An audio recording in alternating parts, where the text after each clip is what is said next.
anos antes do terremoto. Ele disse: o Senhor rugirá de Sião, e de Jerusalém fará ouvir a sua voz. Os prados dos pastores estarão de luto, e seca-se-á o cimo do Carmelo. Amém. Oremos, irmãos. Senhor, nós suplicamos ao Senhor mais uma vez, ó Deus, que o teu Santo Espírito ilumine a nossa mente, Senhor. Quebrante o nosso coração para que, ó Deus, venhamos não simplesmente entender a palavra do Senhor, mas, ó Deus, recebê-la com fé. Nós sabemos, ó Pai, que a sua palavra, ela é luz e lâmpada, ó Deus, para nossos caminhos, e é por ela, ó Deus, que somos ensinados como adorar o Senhor conforme assim o Senhor ordena. Por ela somos ensinados, ó Deus, a como andar de modo que o teu nome seja glorificado. Suplico, ó Deus, ao Senhor que tenha misericórdia da minha vida e que o Senhor, ó Deus, ajude-me, usando-me como instrumento, Senhor, para a tua glória e para a edificação do teu povo. Suplico, ó Deus, ao Senhor em nome de Jesus. Amém. Amém. Irmãos, hoje nós vamos iniciar uma série de sermões expositivos no livro do profeta Amós. Irmãos, eis uma tarefa para os irmãos. Esses são os momentos devocionais. Durante todo esse período que nós estamos, ou estaremos, expondo o livro de Amós, leiam o livro de Amós todo. É um livro pequeno, mas ao mesmo tempo, irmãos, é um livro profundo, que tem muito a nos ensinar. E o sermão de hoje, irmãos, ele vai se encontrar, como é costume, quando nós iniciamos alguma exposição em algum livro, é nós meditarmos, irmãos, em algumas informações introdutórias. Informações, irmãos, que é essencial para nós compreendermos a mensagem do livro como um todo. E os irmãos sabem que estudar, irmãos, o livro do Antigo Testamento sempre é um desafio. Porque nós sabemos, irmãos, que existe uma grande distância entre nós e os primeiros leitores. É por isso, irmãos, que quando nós lemos a palavra do Senhor, seja Antigo ou Novo Testamento, nós temos que ter uma atenção redobrada. Nós temos que ter uma atenção muito aprimorada sobre aquilo que a palavra do Senhor vai nos ensinar. Irmãos, vão perceber, irmãos, muitas coisas da época de Amós para os dias de hoje não mudou. Os pecados, irmãos, as dificuldades são as mesmas. É por isso, irmãos, que Amós ele foi levantado pelo Senhor, não simplesmente para trazer uma mensagem de juízo às nações, mas para chamar, irmãos, o povo de Deus ao arrependimento. É por isso, irmãos, que nós, mesmo com uma distância muito grande do livro de Amós, dos primeiros leitores, nós ainda podemos ser edificados pela mensagem desse profeta. Porque nós sabemos, irmãos, que a palavra de Deus ela é atemporal. Ela tem igual poder, irmãos, e relevância para todas as gerações. Ela não é uma palavra ultrapassada. É uma palavra que tem a nos ensinar. É tanto, irmãos, que a nossa confissão, no capítulo 1, quando ela vai falar sobre a palavra de Deus, sobre a Escritura Sagrada, ela vai dizer, primeiro, que a Escritura ela foi inspirada por Deus e preservada pura por todos os séculos, todos os tempos. A palavra do Senhor, de Gênesis a Apocalipse, ela é pura. E o seu poder, irmãos, e eficácia permanece o mesmo. É por ela que nós somos convencidos, os nossos corações são convertidos quando nós tomamos uma decisão errada e estudamos a palavra do Senhor. Nossas ações elas são transformadas, elas são convertidas e nós por ela também somos edificados.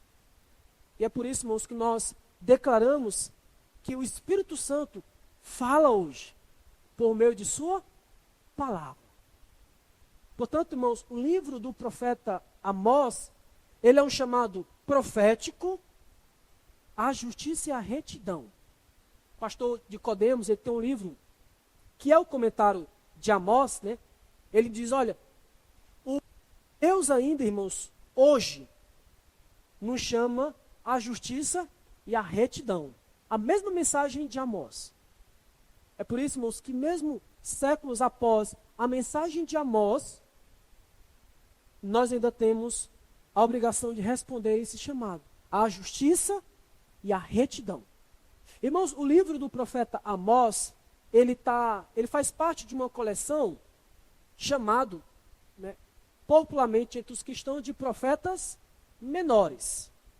Esse título, irmãos, ele não indica, por exemplo, que o livro do profeta Amós, ele tem uma menor importância comparada aos profetas maiores. Essa nomenclatura, irmãos, profetas maiores e profetas menores, é só por conta da extensão do livro. Por exemplo, o livro de Daniel, que é considerado um profeta maior, ele contém 9.001 palavras, aproximadamente, em hebraico e aramaico, tá? No original, não é palavras em português. O livro de Zacarias, ele é um profeta menor. Só que o livro do profeta Zacarias, irmãos, tem aproximadamente 4.855 palavras. Mesmo Daniel sendo um livro com menor capítulo do que com Zacarias. Então veja, Amós, irmãos, ele é considerado um profeta menor por conta do tamanho, né, do seu livro. Não menor em termos de importância. Mas antes de começar a exposição, irmãos, deixa eu trazer aqui uma tarefa para as crianças, né? Ali atrás tem um papelzinho, que ela ainda não pegou, né? Então tem um papelzinho, uma caneta. Então o que eu vou pedir para as crianças desenharem com base no sermão? O que vocês vão desenhar? Vocês vão desenhar o profeta Amós. Muito simples, né? O profeta Amós, ele era, como nós vamos ver, um pastor de ovelhas. Então você vai escrever uma pessoa, uma ovelha, né? Várias ovelhas. E ele, irmãos, era um colhedor de sicômoros. Então o que eram os sicômoros? Era uma árvore bem grande e forte, com vários frutos parecidos figos. Então, vocês vão desenhar o profeta Amós cuidando de ovelhas e de sua plantação. Qual é a lição, irmãos, desse desenho? É que Deus, irmãos, ele usa uma pessoa simples do campo como Amós para proclamar a sua palavra. Então, esse é o resumo do sermão. Deus usa um homem simples, um pastor e colhedor de sicômoros, para proclamar uma mensagem poderosa de juízo contra o pecado do povo. Esse é o resumo do sermão. Deus levanta um homem simples com uma mensagem poderosa de juízo.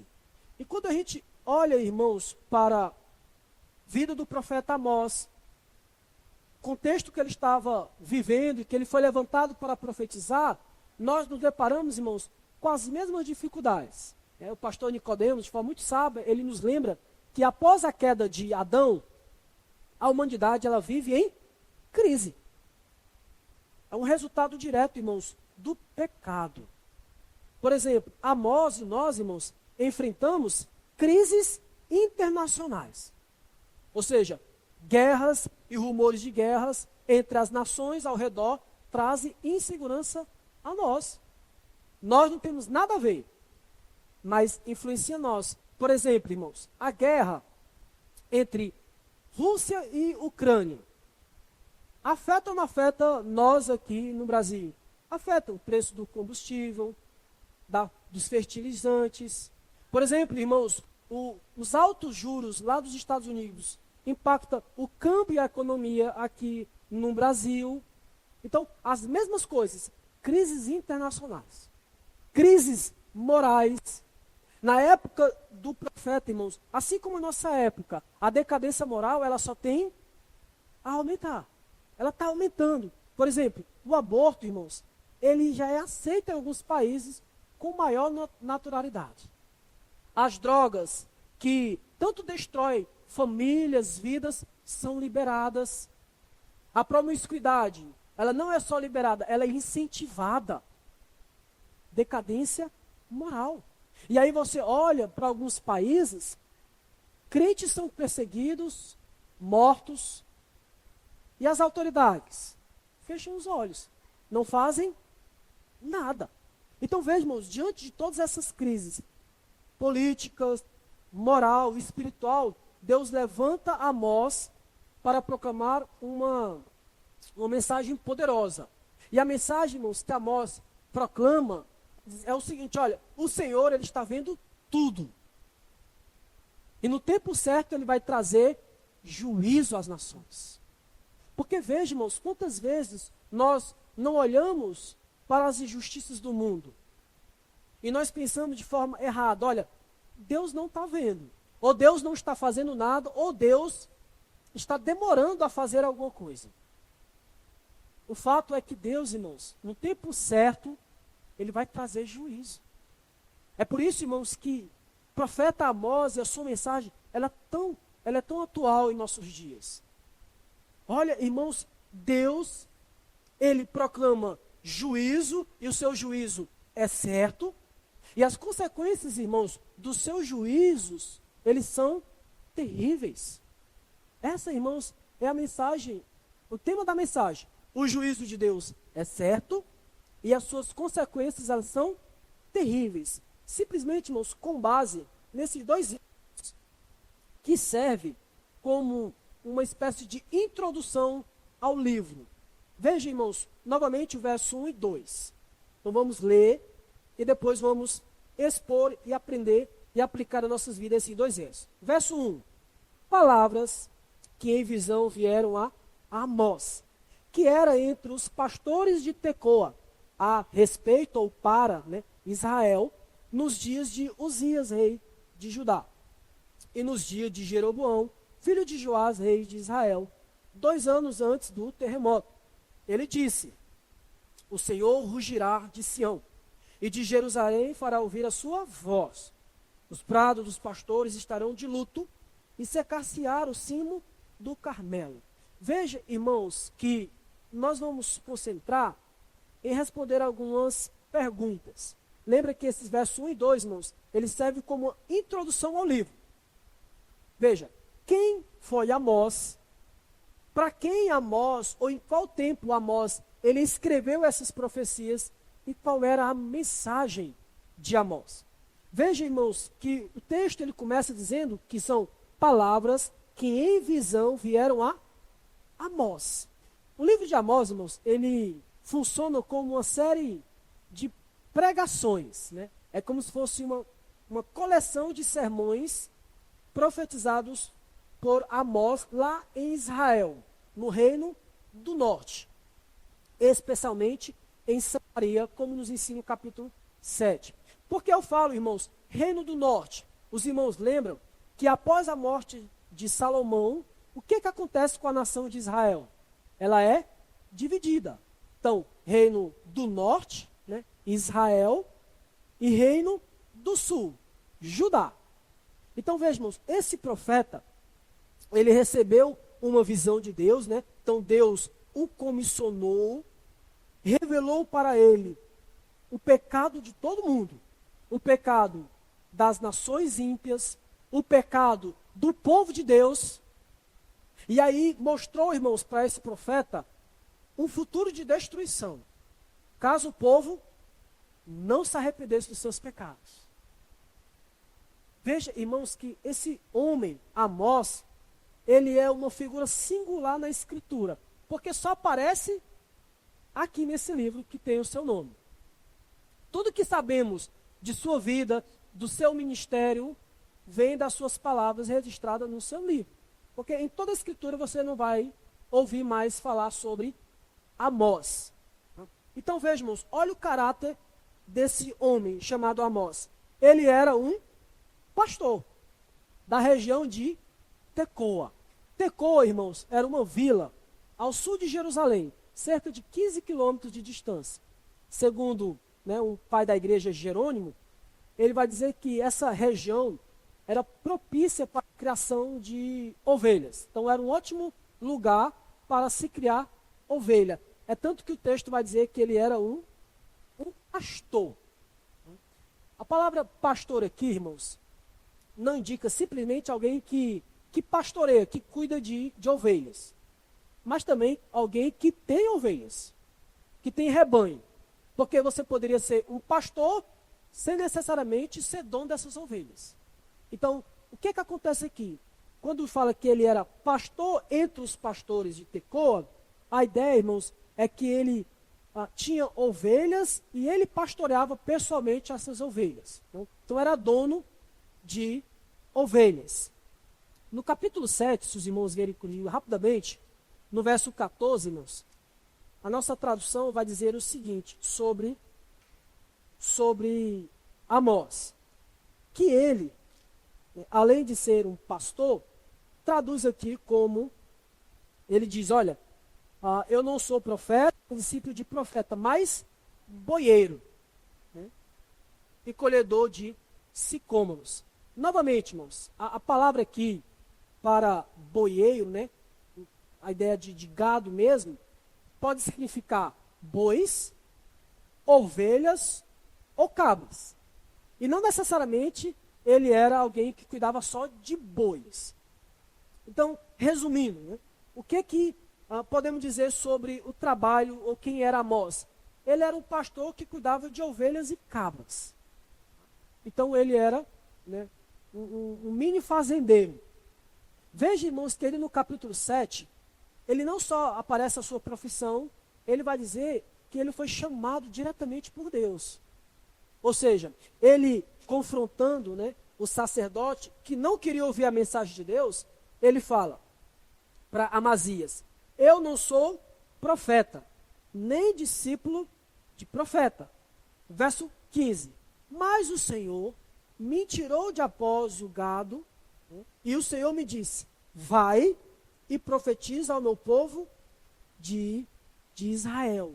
Ou seja, irmãos, ele está dizendo que ele, olha, eu não pertenço a uma carreira, né, de profeta e nem sou discípulo de profeta. Eu não sou nada, eu era um homem do campo. Mas o Senhor me tirou de lá e mandou eu profetizar. Os irmãos sabem e se lembram que antes de Amós, havia uma escola de profetas. Lembra? Segunda Samuel, e depois continua com Eliseu e Elias. Então, havia, irmãos, uma escola de profetas. As pessoas estudavam, né, para serem profetas. Os irmãos lembram, profeta na Escritura não é simplesmente alguém que vai predizer o futuro, que vai dizer o que vai acontecer no futuro, mas um profeta era alguém que anunciava a palavra do Senhor e as implicações da aliança. Então, guardadas as proporções, irmãos, uma escola de profeta era como um seminário nos dias de hoje, né?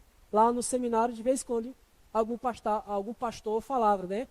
Estamos aqui e tal, na escola de profetas, né? Traz essa ideia de ensinar, mas veja, irmãos, que Amós vai dizer que, olha, eu não pertenço à classe de profetas. Eu recebi o chamado diretamente de Deus. Porque isso, irmãos, revela o caráter soberano do chamado divino. Porque com essa informação, irmãos, ele está revelando que ele não tinha uma formação formal de profeta. Só que Amós, irmãos, ele não era ignorante. Ele não passou pela escola de profeta, só que ele era alguém que conhecia as coisas. Era alguém que tinha um discernimento político e teológico. É alguém que conhecia a história de Israel, conhecia as implicações da aliança. Então veja, ele não tinha formação formal, mas ele conhecia Deus, ele amava Deus, ele se importava com o Senhor. Veja, irmãos, que ser profeta, ser pastor, melhor dizendo, nessa época, era uma profissão, um ofício desprezado, né? Lembra? Profeta, irmãos, pastor de ovelhas, ele era desvalorizado, ele era desprezado. Não diferente, né, uma visão não muito diferente dos dias de hoje, né? Os pastores de igreja.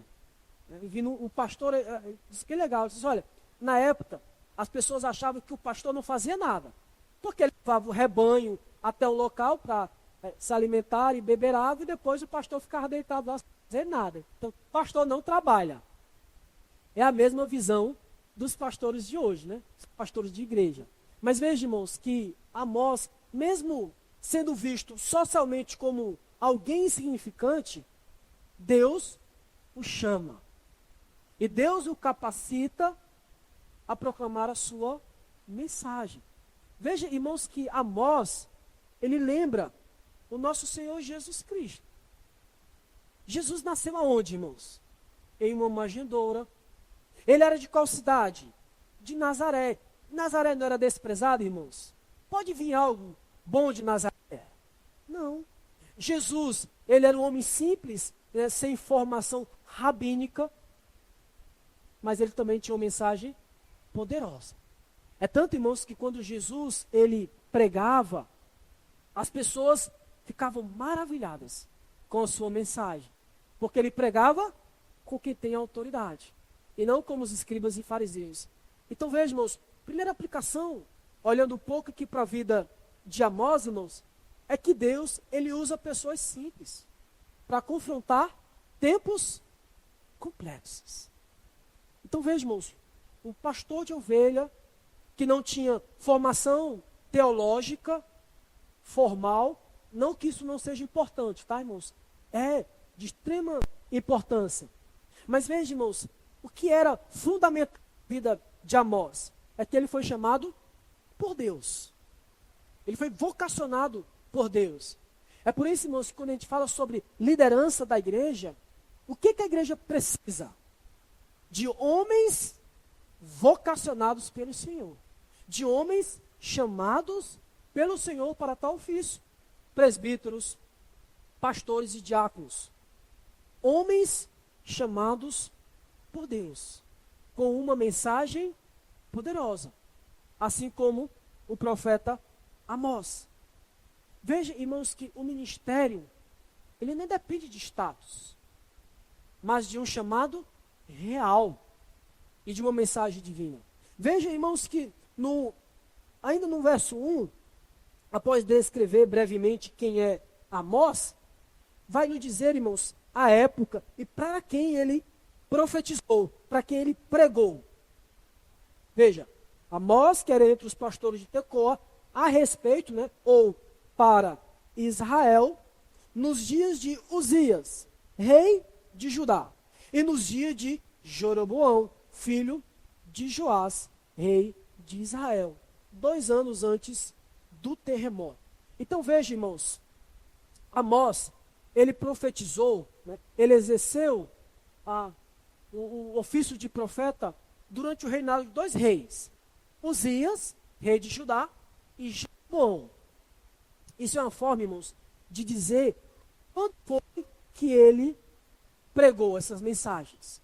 Veja, irmãos, quando você abre em 2 Reis 15, em 2 Crônicas 26, você vai ter uma descrição de quem foi o rei Uzias. Por exemplo, o reinado de Uzias, irmãos, em Judá, ele foi longo e próspero. Ele reinou 52 anos. Começou a reinar, irmãos, ainda jovem, aos 16 anos de idade. E seu reinado, irmãos, foi um reinado abençoado. Prosperidade militar, agrícola e tecnológica. É tanto que em 2 Crônicas 26, vai dizer o seguinte, que ele fez o que era reto aos olhos do Senhor. Então foi um rei que procurou andar nos caminhos do Senhor, que procurou obedecer ao Senhor, e assim levar toda a nação consigo, a adoração ao Senhor. Só que esse rei, irmãos, ele cai, ele não é perfeito, e aí quando ele, forte, né, ele se exalta, e aí ele toma na verdade ele usurpa, né, uma função sacerdotal, ele quer queimar incenso no templo, coisa que não poderia acontecer, porque era prerrogativa do sacerdote. E aí Deus o puniu com lepra. Então ele viveu isolado até a sua morte. Mas no geral foi um reinado próspero. Segundo rei, irmãos, foi Jeroboão, lá em Israel, Jeroboão II. O reinado poderoso e próspero, reinou 41 anos, foi um tempo de paz, de riqueza e estabilidade política, mas também de muita infidelidade espiritual. 2 Reis 14, verso 24, diz o seguinte, irmãos. esse rei, ele fez o que era mal aos olhos do Senhor. Ele fez o que era mal, ele continuou no pecado de Jeroboão I, que introduziu o culto idólatra em Betel. Então, foi um rei que fez aquilo que era errado aos olhos do Senhor. E os irmãos sabem que quando um rei, ele caía em idolatria, levava toda a nação. Perceba, irmãos, que Amós, ele profetiza num período de estabilidade militar e de prosperidade econômica, mas também de decadência espiritual e moral. Porque veja, irmãos, quando o povo ele tinha sucesso militar, o povo ignorava as advertências proféticas. É tanto no capítulo 6 de Amós, irmãos, você vai ver que a mensagem de Amós é uma mensagem negativa, é uma mensagem de juízo. É tanto que ele enfrentou oposição oficial. Lembra, no capítulo 7, você vai ver o sacerdote Amazias falando o seguinte: olha, sai daqui, vá profetizar em outro local. Não venha com essa mensagem de juízo aqui não, para a nossa nação não. Veja, irmãos, parece-nos que Amós, ele está descrevendo a situação atual de nossa nação, onde pessoas com uma instabilidade militar, elas não querem ouvir a palavra do Senhor. Eles não querem ouvir a palavra do Senhor. Veja, irmãos, que o poder político, ele trouxe riqueza nesse período dos reis. Só que essa riqueza, irmãos, ela trouxe consigo desigualdade. É tanto que no capítulo 3 e no capítulo 6, Amós vai dizer que os ricos, eles viviam em palácios de marfim, e em camas ou casas luxuosas. E os pobres eram oprimidos pelos ricos. A justiça, irmãos, ela foi corrompida. Os tribunais, elas recebiam os suborno. E os fracos eram explorados. Capítulo 5. Novamente, irmãos, não parece com a nossa nação, onde a justiça ela é corrompida porque há suborno nos tribunais. Os ricos, eles oprimem os pobres. Na situação religiosa, irmãos, era a mesma. Capítulo 5, Amós vai dizer que havia muita religiosidade. E a piedade verdadeira? Não existia. As pessoas, irmãos, elas adoravam sem arrependimento. Elas confiavam em ritos, no templo, nas traduções. Veja, irmãos, que essas pessoas da época de Amós, elas louvavam a Deus com os lábios. E o coração? Longe do Senhor. Novamente, irmãos, parece ou não parece a situação de nossa nação, do mundo atual? Porque veja, irmãos, o livro do profeta mostra-nos que é possível ter uma religião, é possível ter prosperidade, segurança, e ainda assim estar longe do Senhor. É possível você ter todas essas coisas e ainda estar longe do Senhor. Então veja, irmãos, quantas pessoas não vêm à igreja apenas por mera formalidade. Olha, é uma atividade na minha agenda que eu vou fazer sem nenhum compromisso. Aí vem para a igreja, vem sem uma verdadeira devoção, vem para o culto sem fome da palavra do Senhor, sem desejo de adorar de fato Deus em espírito e em verdade, vem só por vir. O seu corpo está aqui, como dizia um irmão do seminário, mas a sua alma continua lá em casa, né, deitado na cama. Veja, irmãos, que quando a gente olha para o momento que esse homem profetizou, no período desses reis aqui, era muita gente, irmãos, vivendo só de aparência. Pessoas que pareciam crentes, mas estavam distantes do Senhor. Diziam que, não, eu creio no Senhor da aliança. E as suas vidas negavam isso completamente. Veja, irmãos, que admoestações do profeta com relação à exploração dos pobres, o suborno e assim, perseguindo aqueles que são fracos. Era povo que fazia parte do povo de Deus, irmãos. Era povo dentro da igreja. É por isso, irmãos, que Amós, ele chama, né, por meio do rugir do Senhor, o povo de Israel ao arrependimento. Olha o verso 2, irmãos. Olha a mensagem.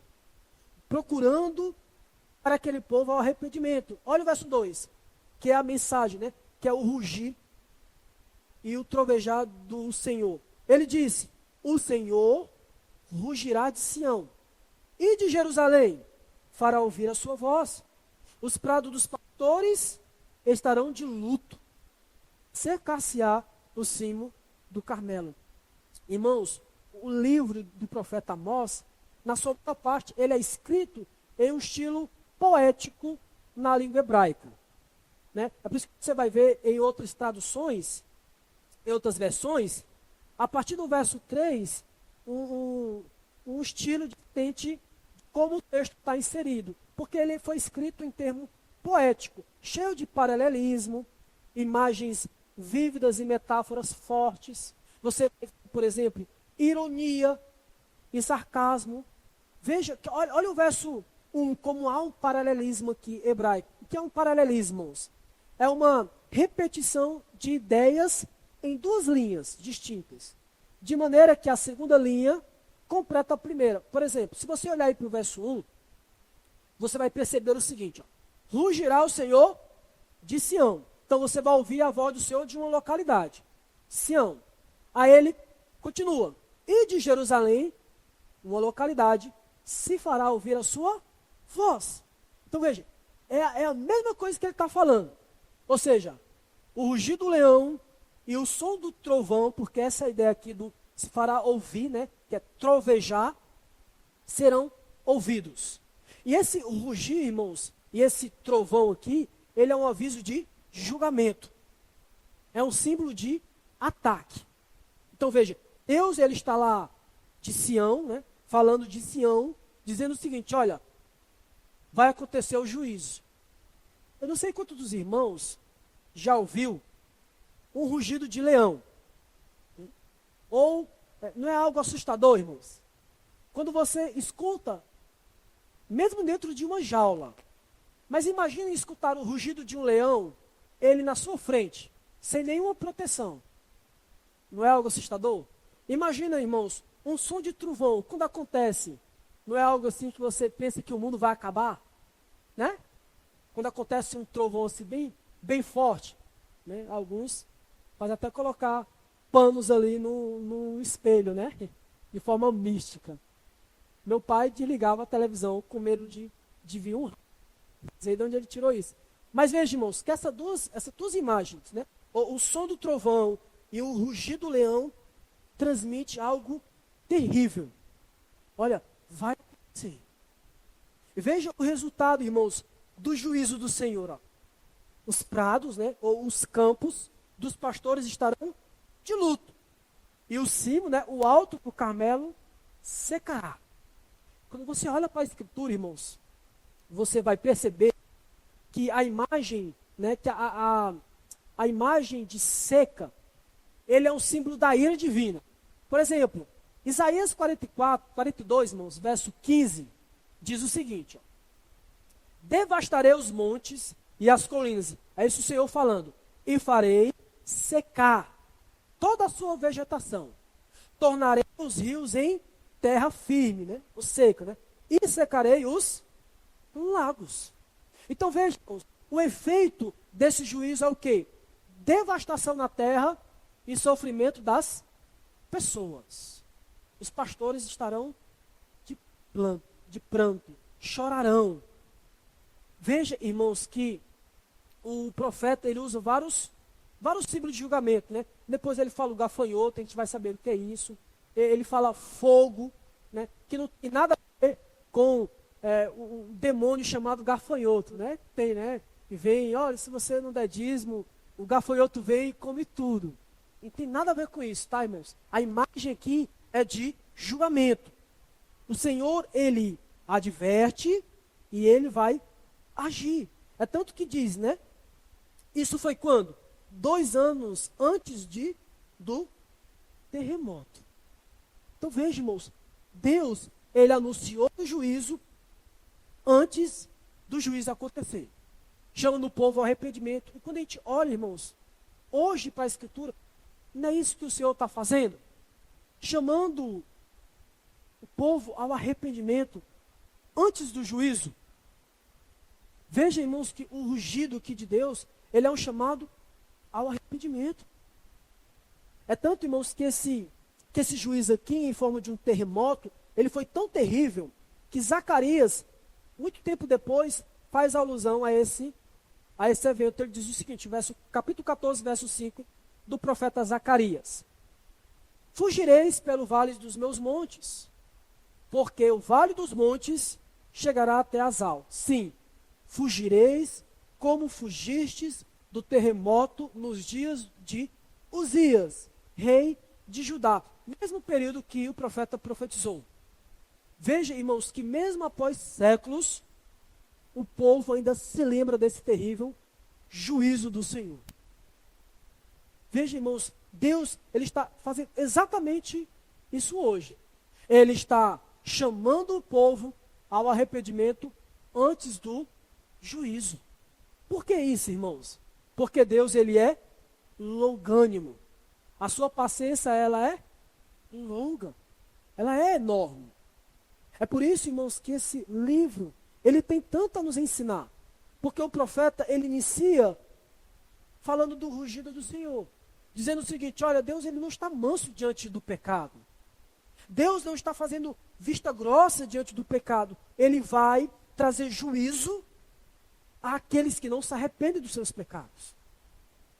Veja, irmãos, que Amós, ele está confrontando uma geração religiosa, uma religião, uma nação próspera, mas fria espiritualmente, como a nossa.